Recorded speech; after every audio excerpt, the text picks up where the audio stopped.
Ladies and gentlemen, welcome one and all. Step into my office, have a seat, take a load off, because today we celebrate the year that was gaming in 2024. This year, we got a fat stack of great games from all corners, AAA, AA, and even indie. And we also saw the rise of quadruple A games. And by that, I mean how long I screamed while playing them. 2024 was an eventful year in the gaming world, and none of that rings more true than the best games of the year, which is why I've gathered you all here today. Today we celebrate the top 10 games of the year, games that brought us joy and boatloads of fun right alongside it. But most of all, 2024 especially was the time we went back to the good old days when games were just straight up fun as shit to play, especially with the indie scene, which saw a massive surge in popularity. Most of the best games of 2024 leaned heavily on having incredible gameplay and providing a great amount of replayability, which makes me excited for the years to come where companies will look at this lineup, take these lessons, and implement them in their next games without the need to over-monetize and exploit their customers. Now, I won't waste any more time. To open this up, I want to say that I didn't get a chance to play every game this year, so a couple of games you won't see on this list include Prince of Persia: The Lost Crown, Unicorn Overlord, Animal Well, Legend of Zelda: Echoes of Wisdom, and Like a Dragon: Infinite Wealth. Another game you won't see on here? Palworld. I couldn't get any of the boys to play it. I tried playing it on my own, but survival games just aren't for me unless I'm playing with other people. But it deserves to be mentioned in here for finally getting Nintendo to maybe think about making Pokemon great again.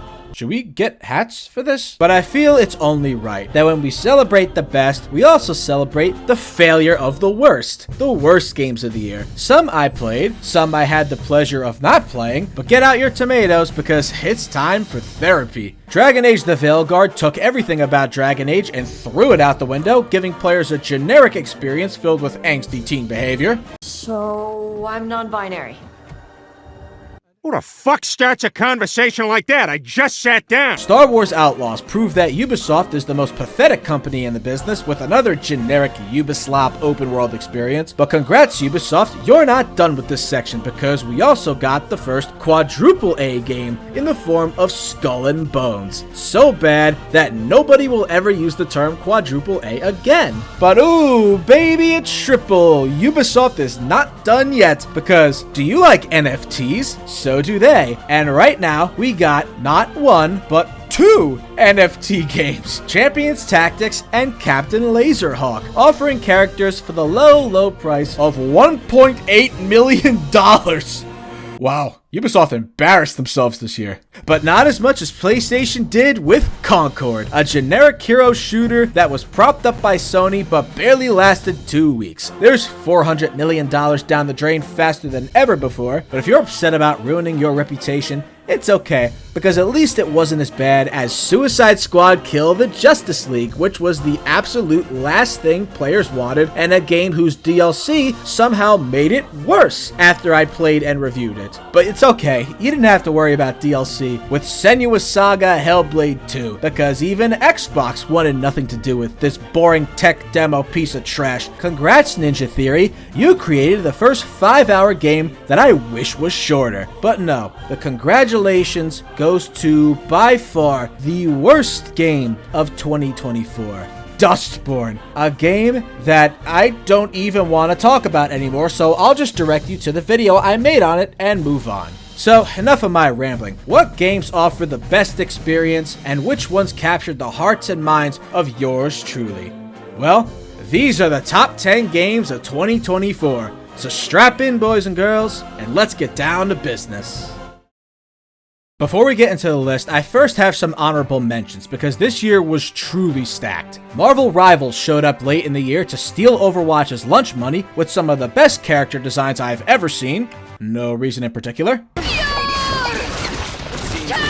Shout out to all my Psylocke mains. COD was actually good this year? What? With Black Ops 6, with improved movement and an actually decent campaign. Another Crab's Treasure was a Little Mermaid looking Souls-like that came out of literally nowhere, made by only a handful of devs who gave me a game that I did not have on my bingo card this year. Next, a game that I was actually disappointed was an honorable mention, Dragon's Dogma 2. Yeah, I went back and played the game and I actually feel worse about it because the game should have have been in the list. It should have been in the running for Game of the Year, but an outdated design philosophy and extreme lack of enemy variety, coupled with one of the worst stories I've ever played, it certainly took away from the amazing combat, sprawling world, and incredible moments the game has to offer. But if there was any game that I would put as number 11, it would be Indiana Jones and the Great Circle, a game that not a lot of people had high expectations for, but they delivered on the quintessential Indiana Jones experience in every way. Machine Games is back, baby. But now, all the fluff is out of the way. Those games didn't make it,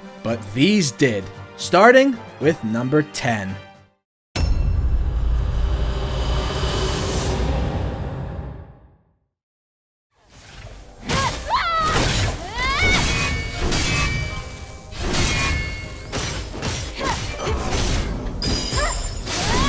You know this year was stacked when we're starting off the list with Stellar Blade, a game that was seen as nothing more than a cheap way to get degenerate gamers to get a quick nut, of which I was definitely not among those gamers. No way, I'm a good Christian boy. But Stellar Blade turned out to be so much more, and developer Shift Up's first AAA game. Stellar Blade's selling point should have been, come for the ass, stay for the action, because this combat was among the best I've played all year. Every attack is impactful and satisfying to pull off. The parries were fine-tuned, the boss fights were really good. The enemy variety was surprisingly, well, varied. Easily one of the best combat systems of the year. But outside of that, I also found the side quests interesting. Not exactly what you did in them, but each one added actual depth to the world and townfolk, and it wasn't just treated as chores, which is something I never say about many game side quests. And if this game's story wasn't so bland and the voice acting so dull,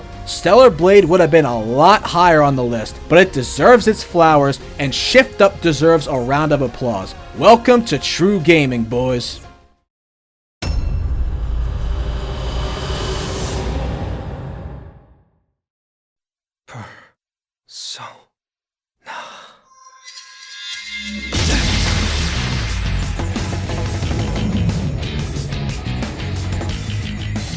Please don't demonetize me for that. Persona 3 was the first modern Persona game as we know it today, and Persona 3 Reload is Atlus's attempt to bring it to a modern audience, and for once, not the bad kind. A tale of coping with the concept of death and how it affects those around you. The story starts off very slow, but by the middle it picks up in a big way, and that ending, my god, this game's ending made me actually tear up, which I never do. But with a cast of amazing characters, an updated social system, and new voice actors that I believe did a great job, I would just like to give a shout out to Zeno Robinson, who voiced Junpei. He wasn't nominated for Best Performance at the Game Awards, but he was my pick for a long time. He absolutely killed it, so go give this man some love. But the dungeon crawling of Tartarus actually was fun. As someone who wasn't a big fan of Mementos and Persona 5, this surprised me. It is a wonder what the Baton Pass system has done to my view of turn-based combat. I need it in every game. I don't care if it gets old. It's f***ing perfect. Coupled with an absolute banger of a soundtrack, and Persona 3 Reload is a remake worth playing and a story worth exploring.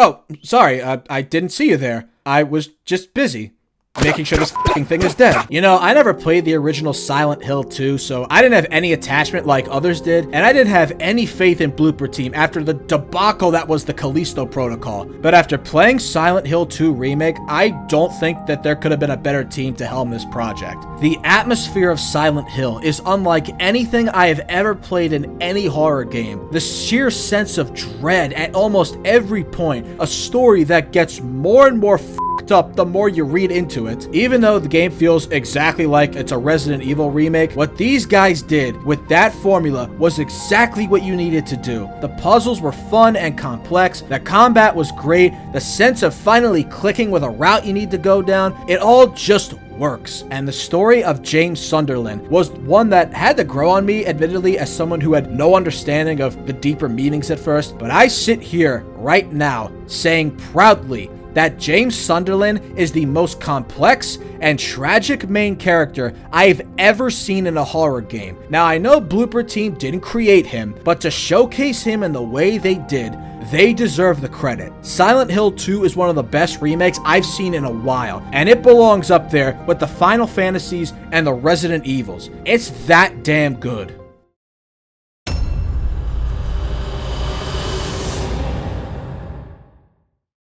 So, this is awkward.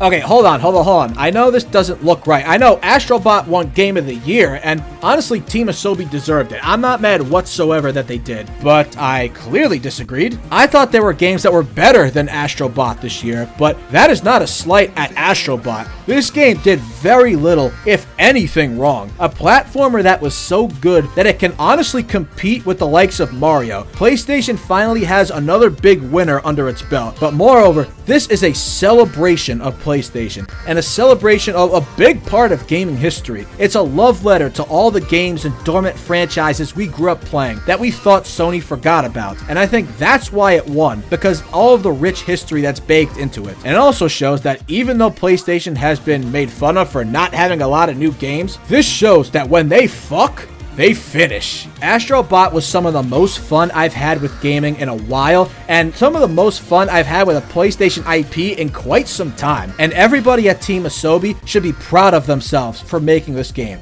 Can't wait for the remaster next year.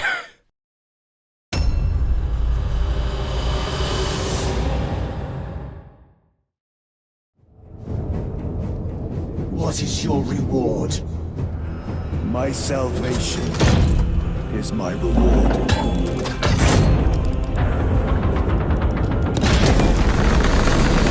What is your craft? My craft is death.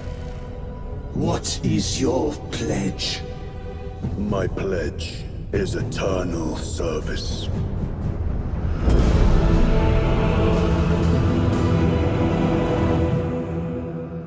You want to create new fans of your franchise? You want to make your studio a household name? Well, by the Primarch, Warhammer 40k Space Marine 2 is exactly how you do it. A throwback to the good old days of the Xbox 360, where everything was about shooting and slashing, ripping your enemies apart as they cry out for help in hopes the Emperor will forgive them of their sins. Voice lines that just ooze testosterone. It was outnumbered. I once faced a Carnifex alone, with nothing but a bow pistol. That was sport.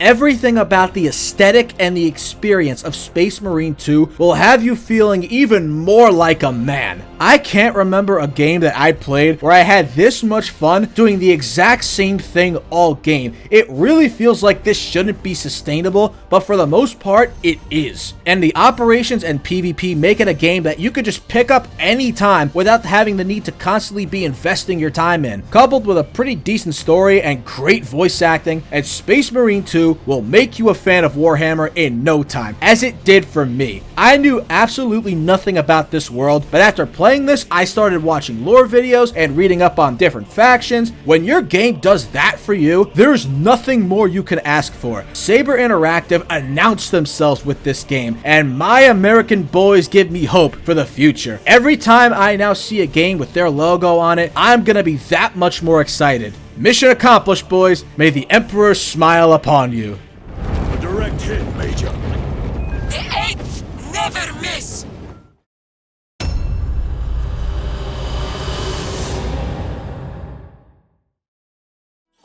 Oh my god! Oh! Are you not recording? Are you recording, Crickshaw?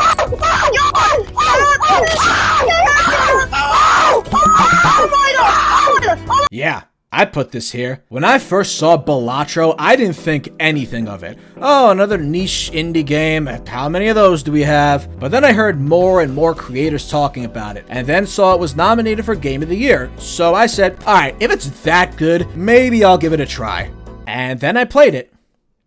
And I haven't seen my friends in a month. Whenever we talk about how the industry needs more original ideas from passionate creators that buck the trends of modern gaming, Balatro is exactly what we're talking about. A poker roguelike deck builder where you have to play poker hands to get a certain amount of points to move on to the next round. Each round you have the opportunity to obtain more jokers, which are your buffs, level up how many points you get from each hand, give your cards different abilities, and seeing those cards and choices resulting in a massive payday is something that hooks you and does not let you go. At the end of the day, we are all cavemen. Big number get bigger, big brain get happier. Even down to the presentation. Everything here activates my almonds, and thank God it's being used for good. All of this was made by one guy, one dev, which I'm sure you've heard about 100 times now, but that is as impressive as it gets. Balatro is a true gift, one that we will never see for a very long time, and one that deserves all the love and praise that it's getting.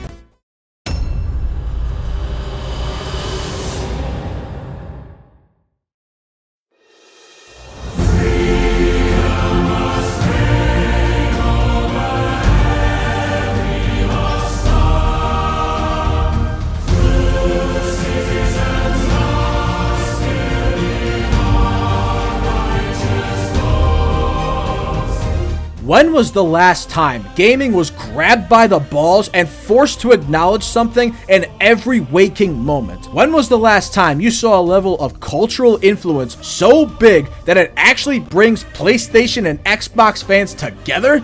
That was the moment that Helldivers 2 released this year to massive, unbridled success. A once thought forgotten franchise under PlayStation that revived is a goddamn understatement. A game from a AA studio in Arrowhead that showed that you don't need massive budgets to make great games. A game that brought the boys together and gave us something that PlayStation doesn't normally give us. A live service game that isn't predatory and is actually fun and not grindy whatsoever. You can pick up the battle pass at any time. It never expires. That's impossible! On the gameplay side, Helldivers 2 did almost everything right when it came to its liberal use of explosives that I haven't killed any of my friends with, along with being one of the best looking games I've seen so far. I mean, you feel like you're in a damn war zone. It's absolutely unreal. But then you couple it with the fact that it's so over the top with its depiction of this fascistic super Earth and managed democracy, and the voice lines in this game that don't ever get annoying.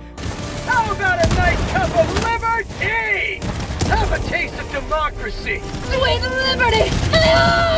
This was unlike anything we had seen before. Not to mention constantly adding new content and making the progression system work at your own pace. Like I said earlier, it was doing everything right. This at one point was my game of the year. So what happened? Well, Sony, being Sony, decided to cut the legs out right from under Arrowhead with its forced PSN requirement, which basically halted any momentum they had, and constant nerfs and balancing fixes pissed players off left and right in the later months. Now they've been fixing the game back up and player counts have been rising again and goodwill is returning. I went back and played with the boys and it's still great, especially with its new Omens of Tyranny update, which finally brought the Illuminate, which is great to see. Even though it had some real rocky months, you cannot deny what Helldivers 2 did for gaming in 2024 and the effect it had on all of us. It's just as Palpatine said.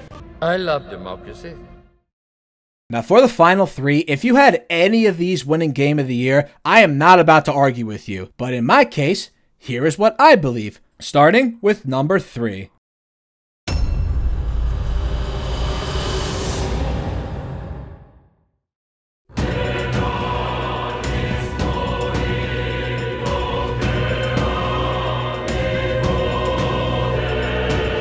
Metaphor ReFantazio was admittedly something I was not expecting to be as good as Persona, and I still think it isn't, but this game was a firm reminder that nobody does social sim RPGs like Atlas does. The art style of this game is absolutely gorgeous. The turn-based combat has a new twist to it. The customization of every one of your party members is the most fleshed out it's ever been, so your teammates will never have a set loadout. Combined with the hack and slash combat to open things up against weaker take your enemies, and you got yourself a new twist on the Persona formula. And in typical Atlus fashion, the story also tackles issues like racism and class warfare in such a well-written way that it doesn't feel like it's being shoved down your throat by some blue-haired activist. And of course, the characters are incredibly well written, and the voice acting is top-notch, including your main character, Makoto. Shut up, this is Makoto, and he speaks now.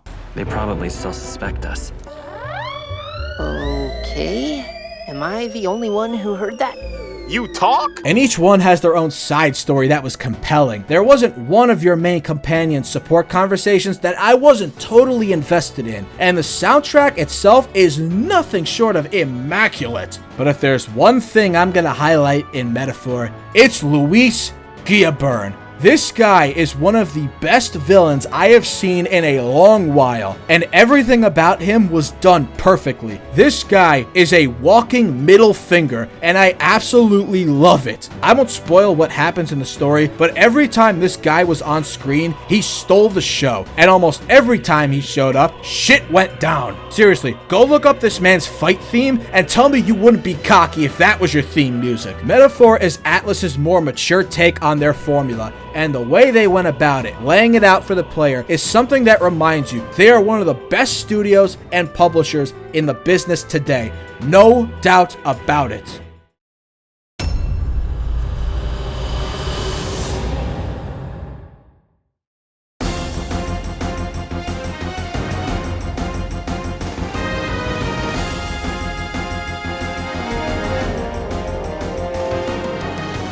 For the longest time this year, I was sure that Final Fantasy VII Rebirth was gonna be my game of the year because almost every single thing about this game is incredible. I did not expect this game to impress me like it did. The combat still proves to be the best system that the Final Fantasy series has ever had, and one they should use in every game going forward. And above all else, it was just fun to play, even though most of the time it's against the goddamn Turks, coupled with the inclusion of Queen's Blood, great side quests, and the Gold Saucer. And you have yourself a game that you will not want to stop playing. But the main reason for this game being this high is because of the story and the character work. Every single character gets a moment to shine, and they all deliver in massive ways. And each one were just dripping with charm. Even the side characters and just NPCs you meet on the street somewhere. Seriously, the amount of times I was playing this game and smiling ear to ear was staggering. But for the amount of great character work in this game, none were as big as what Cloud does. Again, I'm not going to spoil the game, but what they do with this man throughout the game was as expertly done as you could possibly have done it. And right up until the end, I don't think it could have been handled any better. Rebirth continues to prove that Final Fantasy is the most valuable franchise that Square Enix has, and without it, they would be screwed. And it's now coming to PC, so the game can actually make some money. Congratulations, guys. You made an incredible game, and you should be proud. Every single one of you. But of course, if I thought this was Game of the Year for a long time, and it's not, and I thought Helldivers 2 was Game of the Year for a long time, and it's not, then what could have beat those games out? Well, you see, good viewer, if you have watched me for a while, I have an admission. I've changed my mind.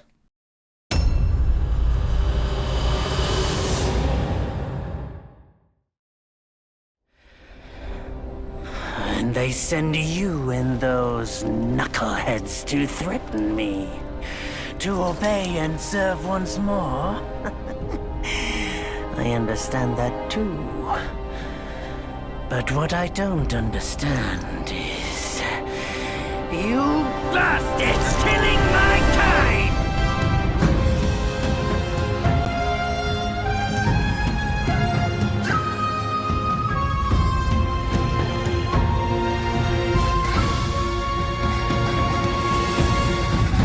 You remember when I gave Black Myth Wukong a 9 out of 10 after I gave both Rebirth and Helldivers 2 9.5s out of 10? So how could I possibly have Wukong over these two games? Well, Helldivers 2 had that debacle throughout the year which made me drop its score, but specifically with Wukong, when I reviewed it, I had problems with the camera and the stuttering that I encountered, and at the time I had only done the base ending. Well, ladies and gentlemen, I went back and played it recently in preparation for this video, and when I played it, the stuttering was gone, the camera was fixed, and I got that secret ending. And while I won't spoil it, as soon as I finished the final battle, I had made up my mind. It was a wrap. Black Myth Wukong is not only a certified banger, but the best game of 2024. The debut title from Chinese developer Game Science might be the greatest debut from any studio I have ever seen, breaking player count records on Steam instantly and establishing itself as one of the most popular games worldwide, especially in China. And it was not by accident. An action game with heavy Souls-like elements, boasting absolutely immaculate combat based on Chinese mythology, which we rarely see explored in gaming, if at all, and what might be one of the best looking games I've ever seen from a graphical standpoint. The opening itself is phenomenal, the boss fights are addicting, the story is compelling, all of this coming from a studio that was making mobile games, and they delivered a game that was better than stuff put out by legacy players in the business. It was so much more than the simple boss gauntlet we all thought it was going to be, and I could not put this thing down for about a week straight.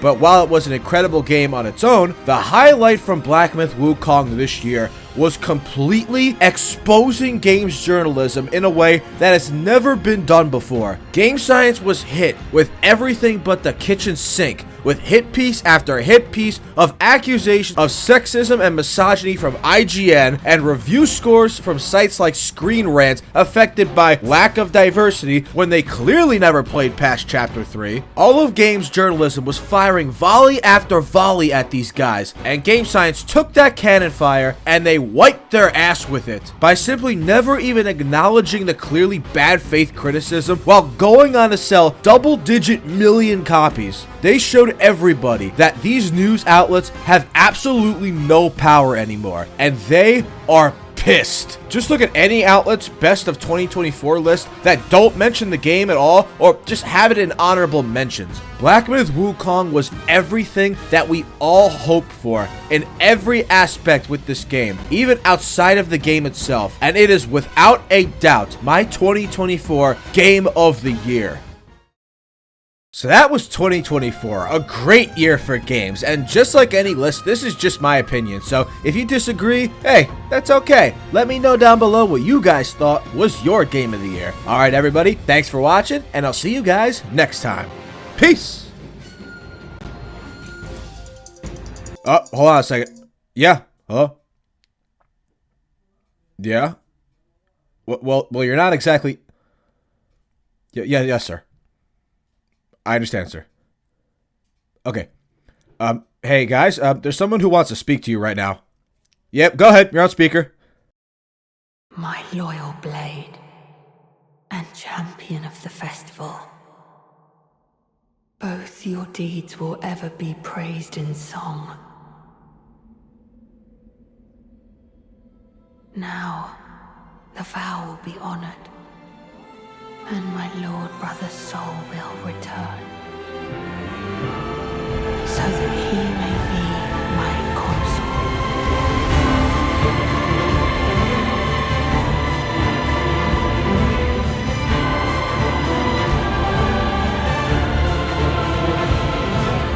Did you really think I was gonna talk about the best games of the year without talking about the DLC that was nominated for it? Black Myth Wukong may be my game of the year, but if we're talking about the best thing I played this year, that hands down goes to Elden Ring Shadow of the Erdtree. And while I may have different thoughts on the game from when I first played it, it still beats out everything on this list. From Software proves yet again that they are head and shoulders above the rest, with a mesmerizing world in the Shadow Realm, bosses that are some of the best and hardest that have ever been created, and just expanding on what made the base game so great. more fleshed out mini dungeons, new weapons that are fun to use, new wrinkles of lore, and while everything may not be perfect, I would not trade this experience for anything else this year. I have played this expansion a total of 10 times, and I have not gotten tired of it once. How is that possible? There is a reason that it was so good that the Game Awards changed their criteria just to include it. And while I may disagree that a DLC expansion should win Game of the Year, it certainly should be recognized. And while Elden Ring is not completely done yet, Shadow of the Erdtree was a fitting way to close out the core experience of one of the best games of this generation. And no matter how you may feel about it, this just shows that it's going to take a long time for any studio to reach the level From Software reaches on a consistent basis. Enjoy the time period you're living in, because we may never see anything like this run that they are on ever again. And with that, we close out 2024. Thank you so much for watching, and I'll see you guys next time. I will not be far behind. May we meet again.